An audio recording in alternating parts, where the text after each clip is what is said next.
पर ही बुजुर्ग की मौत हो गई है। आपको बता दें कि बुजुर्ग ताती की मौत हो गई है और राधा ताती की मौत हुई है। कुडकू प्रखंड के तिल्हीटी की यह घटना बताई जा रही है। सुबह में हाथियों से उनका सामना हुआ था और इलाके में घूम रहा 6 हाथी का झुंड। आपको बता दें कि वन विभाग ने परिवार को मदद भी दी। तत्काल 50,000 रुपए की मदद दी गई है। करीब 1 महीने से डेरा डाले हैं वहां पर हाथी। लगातार फसलों को भी बर्बाद कर रहे हैं हाथी और अब एक व्यक्ति की मौत हो गई है। शिकायत के बाद भी अब एक्शन नजर नहीं आ रहा है। वन विभाग पे लगातार लोगों की शिकायत है, लेकिन फिर भी वन विभाग की तरफ से कोई कड़ा एक्शन नहीं लिया जा रहा है। वन विभाग पर उदासीनता का आरोप भी ग्रामीणों ने लगाया है।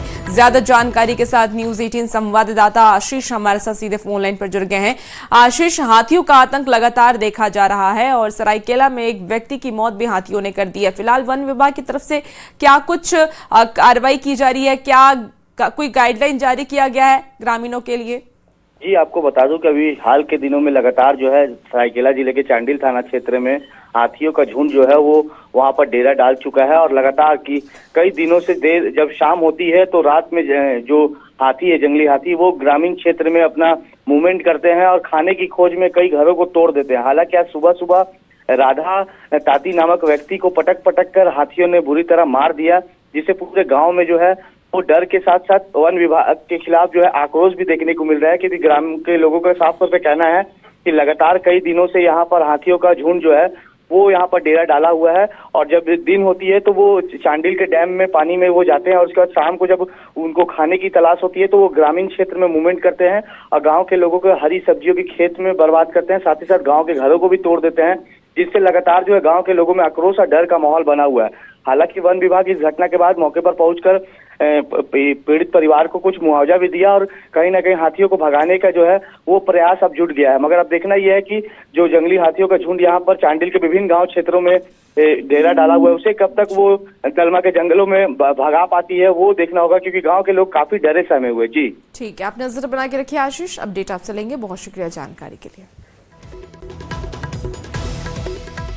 देखिए, मेदिनीनगर से इस वक्त की एक बड़ी खबर आ रही है। चियांकी में दर्दनाक सड़क हादसा हो गया है। 4 लेन सड़क पर बनाए गए अधूरे ब्रिज से स्कूटी लेकर के एक बच्चा गिर गया। मौके पर ही दर्दनाक मौत हो गई है। जानकारी के मुताबिक अधूरे ब्रिज के ऊपर बच्चियां बर्थडे मना रही थी, तभी बर्थडे में शामिल 12 साल का एक बच्चा स्कूटी चलाते हुए अधूरे बने ब्रिज से गिर गया। आपको बता दें कि SHI की ये बड़ी लापरवाही मानी जा रही है, क्योंकि अधूरे ब्रिज के ऊपर बैरिकेडिंग भी नहीं किया गया था। बताया ये भी जा रहा है कि इस अधूरे ब्रिज पर अक्सर युवक और युवती रील्स बनाते हैं और इसी दौरान देखिए ये हादसा हो गया। बर्थडे मनाने के दौरान ये हादसा हुआ। ये 2 अलग अलग तस्वीरें टीवी स्क्रीन पर इस वक्त आपको दिखा रहे हैं। स्कूटी लेकर के किस तरीके से बच्चा गिरा ब्रिज पर। बर्थडे मनाया जा रहा था, ये ब्रिज अधूरा था जिस दौरान ये हादसा हो गया है। अब इस हादसे को लेकर के कई सवाल भी देखिए उठने लगे हैं। अधूरे ब्रिज की बैरिकेडिंग क्यों नहीं की गई थी, ये एक बड़ा सवाल है। लापरवाह प्रबंधन के खिलाफ अब कब कार्रवाई होगी, ये तमाम ऐसे सवाल जो हमारी तरफ से लगातार पूछे जा रहे हैं। क्या ये सिर्फ प्रशासन और प्रबंधन की लापरवाही है? देखिए, लापरवाह प्रबंधन के खिलाफ अब कार्रवाई की कब की जाएगी, ये एक बड़ा सवाल है। अधूरे ब्रिज पर लोगों को जाने कैसे दिया जा रहा है और बच्चे की जिसकी मौत हुई है उस मौत पर परिवार वाले अब लगातार सवाल उठा रहे हैं कि आखिर पहले से बैरिकेडिंग क्यों नहीं की गई। अगर बैरिकेडिंग की जाती तो शायद बच्चे की जान बच सकती थी। 12 साल के बच्चे को स्कूटी चलाने कैसे दिया गया? हालांकि परिवार वालों पे भी कई सवाल उठ रहे हैं। और कुछ ऐसे ही खबर सिमडेगा से भी सामने आ रही है, जहां अर्धनिर्मित पुलिया में गिरने से एक बाइक सवार की मौत हो गई है। घटना कोलेबिरा थाना क्षेत्र के मोहनपुर हाट गमरिया की बताई जा रही है, जहां पेट्रोल पंप के पास एक पुलिया बनाया जा रहा था जो अधूरा पड़ा है। आपको बता दें कि बाइक सवार एक व्यक्ति इसी रास्ते से जा रहा था, तभी वो अचानक से इस पुलिया में जा गिरा और बाइक के नीचे दब गया। काफी देर के बाद लोगों की इस पर नजर पड़ी तो पुलिस को सूचना दी गई, जिसके बाद उसे वहां से निकाला गया, लेकिन तब तक उसकी मौत हो चुकी थी।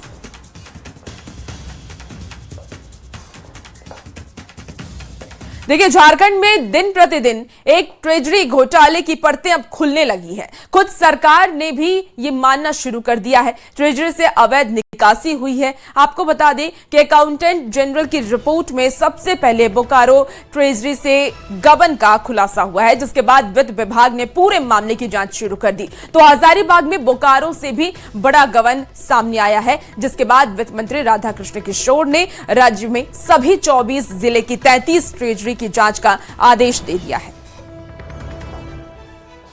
बड़ी खबर आपको इस वक्त बताएं, जहां 25 से 30 करोड़ का ये बड़ा घोटाला हुआ है। तक जो बातें आ रही हैं लगभग 25 से 30 करोड़ के आसपास है घोटाला, चाहे 1000 करोड़ का हो या 25-30 करोड़ का हो।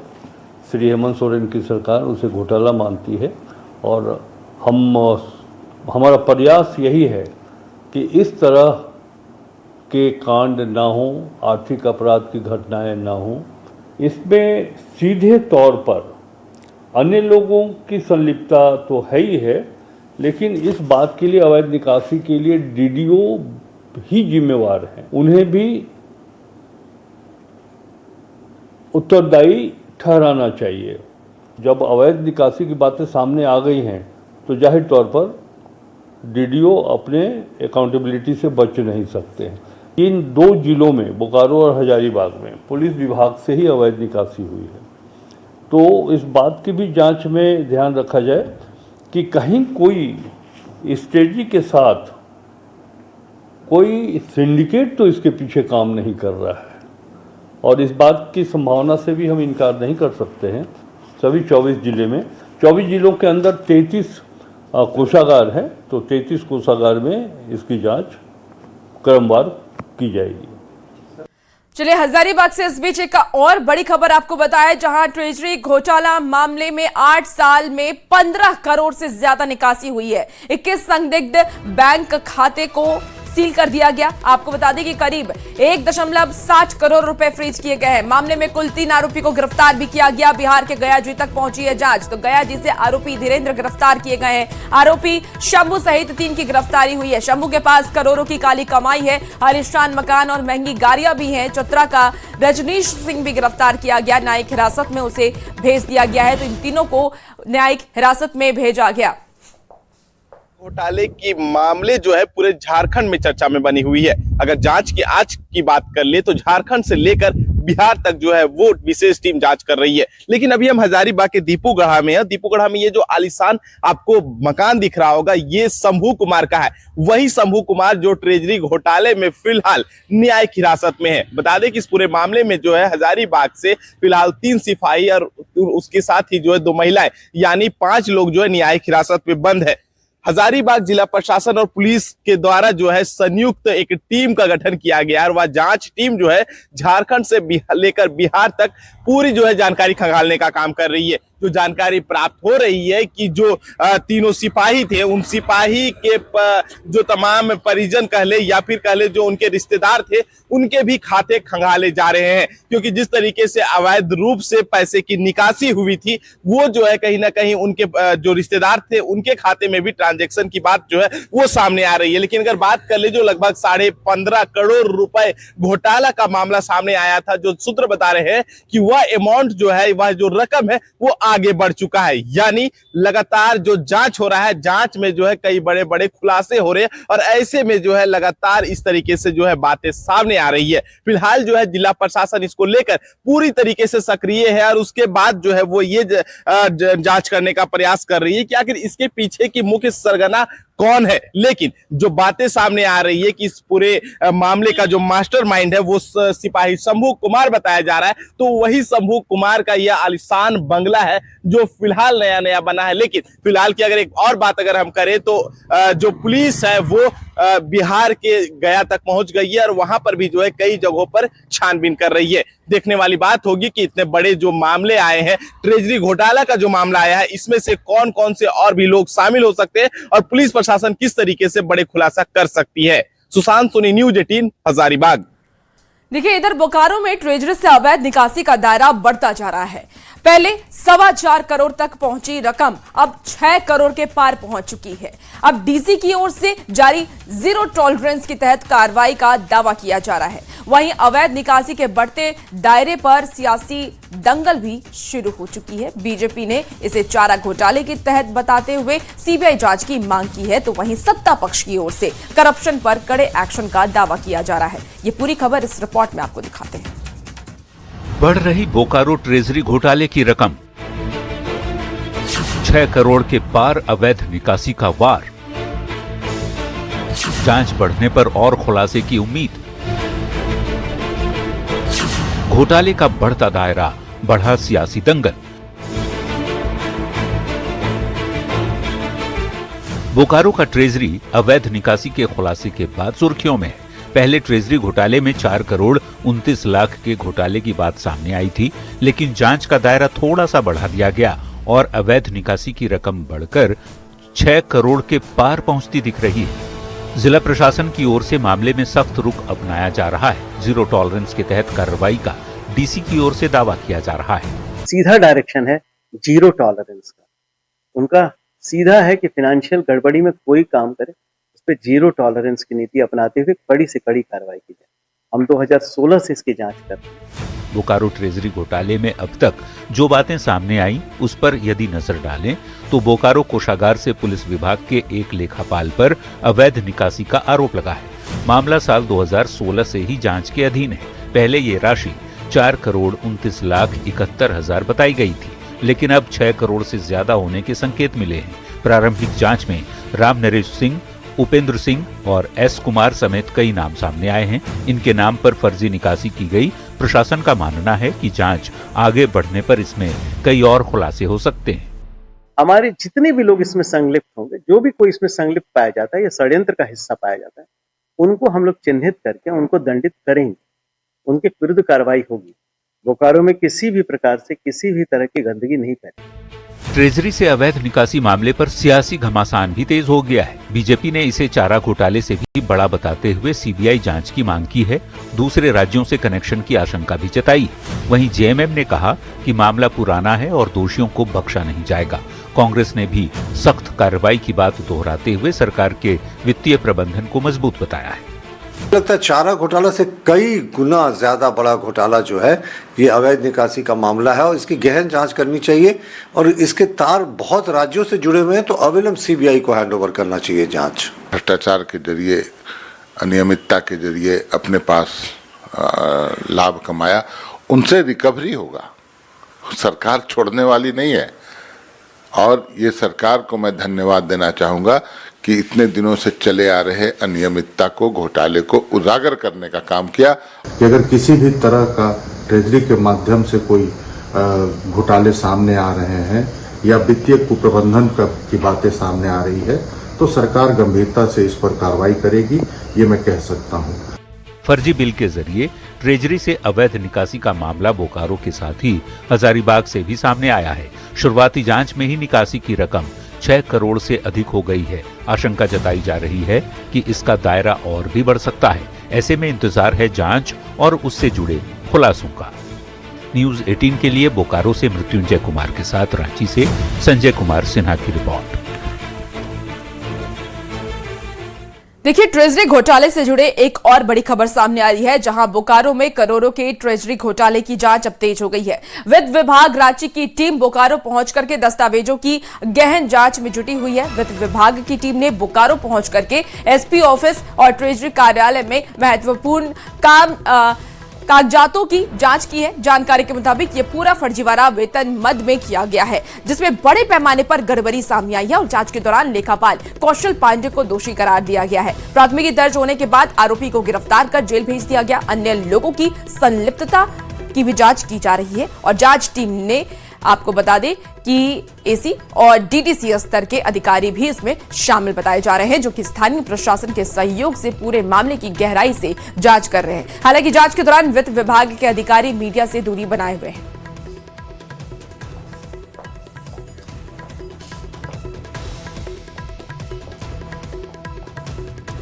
चलिए, खबर अब आपको चतरा से बताते हैं, जहां आवासीय बालिका विद्यालय में छात्रा गर्भवती हो गई है। 14 वर्षीय छात्रा गर्भवती होने से सनसनी फैल गई है। डीसी ने मामले पर संज्ञान लेते हुए पुलिस ने प्रधानाध्यापक को हिरासत में भी ले लिया है। अब मामले की जांच समिति भी बिठाई गई है। परिजनों का स्कूल प्रबंधन पर गंभीर आरोप है। पीड़िता का बयान और मेडिकल प्रक्रिया जारी है। इस वक्त की आपको ये बड़ी खबर चतरा से बताएं। आवासीय बालिका विद्यालय में छात्रा गर्भवती हुई।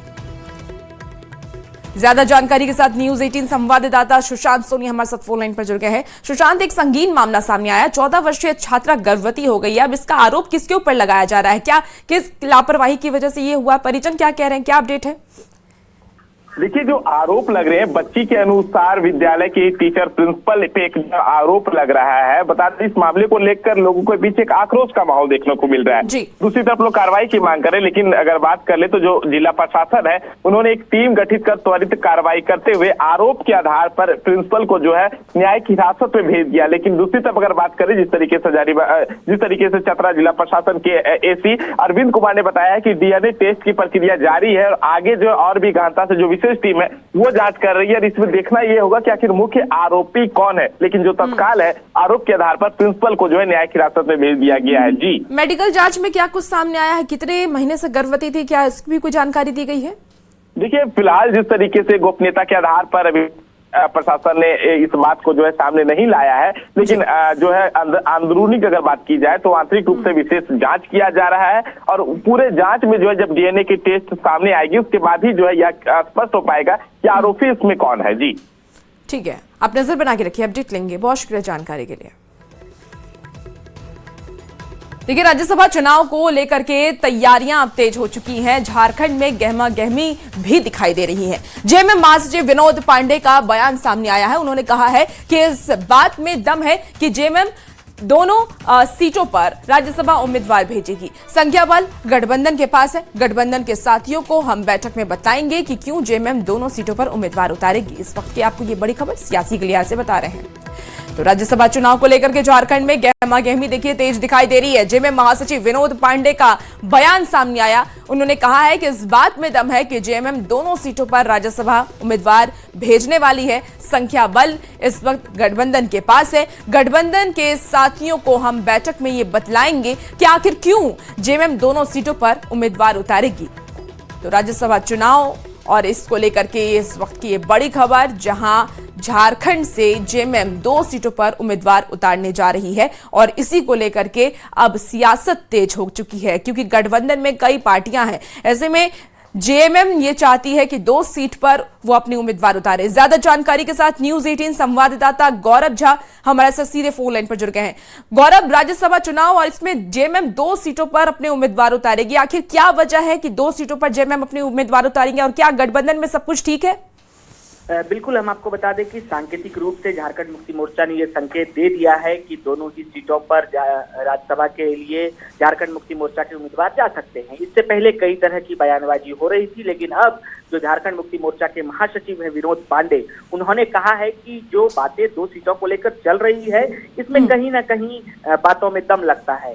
जब भी गठबंधन दलों की बैठक होगी तो उस बैठक में ये प्रस्ताव रखा जाएगा गठबंधन दलों के बीच कि आखिर झारखंड मुक्ति मोर्चा ही दोनों ही सदस्यों को यानी दोनों ही सीटों के लिए अपने उम्मीदवार को क्यों भेजेगी। अब देखना होगा कि जब ये प्रस्ताव झारखंड मुक्ति मोर्चा अपने गठबंधन दलों के साथ बैठक में रखती है तो उस दौरान गठबंधन की क्या स्थिति होती है, क्योंकि अब तक अगर आप देखें तो झारखंड कांग्रेस और झारखंड मुक्ति मोर्चा इन दोनों के गठबंधन के बीच कई तरह की गौरव, क्या 2 नामों के जिसका जिक्र किया जा रहा है जेएमएम की तरफ से, वो 2 नाम सामने आए कि वो 2 नाम आखिर कौन होंगे जो राज्यसभा भेजे जाएंगे? बिल्कुल, हम आपको बता दें कि 2 नामों को लेकर अब तक झारखंड मुक्ति मोर्चा ने क्लियर नहीं किया है, सीटों को लेकर क्लियर किया है। अगर 2 नामों की बात करें तो एक सीट जो शिबू सोरेन की सीट खाली हो रही है, संभवतः सोरेन परिवार से ही उसमें कोई जा सकते हैं, सोरेन परिवार के कोई सदस्य हो सकते हैं या झारखंड मुक्ति मोर्चा के कोई कद्दावर नेता हो सकते हैं। तमाम चीजें धीरे धीरे स्पष्ट होगी क्योंकि अभी 2 महीने के करीब का समय बचा हुआ है। राज्यसभा की 2 सीटें। गौरव, इस बीच आपको रोकना चाहूंगी, जेएमएम की तरफ से भी बयान सामने आया है। जेएमएम की तरफ से क्या कुछ कहना है इस पूरे मामले को लेकर के, सबसे पहले आपको वो सुनाते हैं। की बैठक होगी, गठबंधन की बैठक होगी, सारे लोग बैठेंगे और बैठ करके उसके बाद हम लोग निर्णय पे पहुंचेंगे। लेकिन उस बात में आपके दम है कि दोनों सीट झारखंड मुक्ति मोर्चा को मिलेगा, इस तरह का संकेत आप लोगों को मिला है। मेरे कहने का मतलब यह है कि जो संख्या बल है तो स्वाभाविक है कि गठबंधन को ये दोनों सीटें मिलेगी, गठबंधन दोनों सीटें जीतेगा। अब सवाल रहा हिस्सा बंटवारे का। तो झारखंड में झारखंड मुक्ति मोर्चा सबसे बड़ी पार्टी है, बड़े भाई की भूमिका में हम हैं, तो हमारी जिम्मेवारी भी है, हमारे ऊपर दायित्व भी है। उन सभी चीज़ों को देखते हुए जो बैठक होगी उस बैठक में हम लोग अपनी बात स्पष्ट रूप से गठबंधन के साथियों के सामने रखेंगे। गौरव, देखिए जेएमएम की तरफ से तो साफ कह दिया गया है कि महागठबंधन की बैठक होने वाली है और गठबंधन के सामने अपनी बातों को रखेंगे, लेकिन क्या लग रहा है कि जितनी संख्या बल की बात ये कह रहे हैं कि हमारे पास पूर्ण संख्या बल है और जेएमएम के उम्मीदवार का सब कुछ सपोर्ट करेंगे, क्या लगता है महागठबंधन की तरफ से हर किसी का सपोर्ट जेएमएम को मिलेगा? बिल्कुल, ये देखिए देखने वाली बात होगी कि महागठबंधन के दलों की ओर से क्या कुछ होता है, क्योंकि अगर हम संख्या बल की बात करें तो झारखंड मुक्ति मोर्चा एक सीट तो अपना। गौरव, इस बीच आपको रोकना चाहूंगी, कांग्रेस के प्रवक्ता राकेश सिन्हा हमारे साथ जुड़ गए हैं। राकेश जी, जेएमएम ये कह रही है कि 2 उम्मीदवार हमारी तरफ से होंगी और महागठबंधन में सब कुछ ठीक है और सबका सपोर्ट राज्यसभा के चुनाव में वोटों के आधार पर जेएमएम को मिलेगा। क्या सब कुछ ठीक है महागठबंधन में? आप लोग इसका कोई अपोज नहीं कर रहे हैं? जेएमएम के उम्मीदवार के लिए आप लोग सहमत हैं? बिल्कुल, देखिए महागठबंधन बिल्कुल मजबूत है, महागठबंधन बिल्कुल एक साथ है। और झारखंड मुक्ति मोर्चा अगर ये कह रही है कि दोनों उम्मीदवार हमारे होंगे तो बिल्कुल इससे साफ है कि दोनों उम्मीदवार महागठबंधन के होंगे। और उस महागठबंधन में कांग्रेस है और झारखंड मुक्ति मोर्चा है। क्या कांग्रेस की तरफ से कोई उम्मीदवार नहीं होगा? बिल्कुल होगा, कांग्रेस के तरफ से उम्मीदवार होगा और कांग्रेस पूरी मजबूती के साथ। लेकिन राकेश जी, लेकिन जेएमएम की तरफ से तो सीधे ये कहना है कि 2 सीट है और दोनों सीट पे जेएमएम का उम्मीदवार होगा और कांग्रेस सपोर्ट करेगी। नहीं, बिल्कुल, ये किसने कहा? माननीय मुख्यमंत्री ने कहा। झारखंड मुक्ति मोर्चा के सुप्रीमो आदरणीय हेमंत सोरेन जी हैं। राकेश जी, लेकिन महासचिव ने ये कहा है, जेएमएम के महासचिव ने ये कहा है कि 2 उम्मीदवार हमारी तरफ से होंगे। नहीं, मैं ये कह रहा हूँ कि 2 उम्मीदवार होंगे जी। एक उम्मीदवार झारखंड मुक्ति मोर्चा के होंगे और एक उम्मीदवार कांग्रेस पार्टी के होंगे और दोनों उम्मीदवार महागठबंधन के होंगे। लेकिन बात तो वही है ना कि जेएमएम की तरफ से कहना कि दोनों उम्मीदवार जेएमएम की तरफ से होंगे, तो क्या आप लोग इसका सपोर्ट कर रहे हैं? नहीं, मैं ये कह रहा हूँ कि एक उम्मीदवार कांग्रेस पार्टी के होंगे और एक उम्मीदवार झारखंड मुक्ति मोर्चा के होंगे। कांग्रेस पार्टी पूरी मजबूती के साथ राज्यसभा में अपनी दावेदारी पेश कर दी है। ठीक है राकेश जी, हम आपसे और भी जानकारी लेंगे। फिलहाल वक्त हो चला है।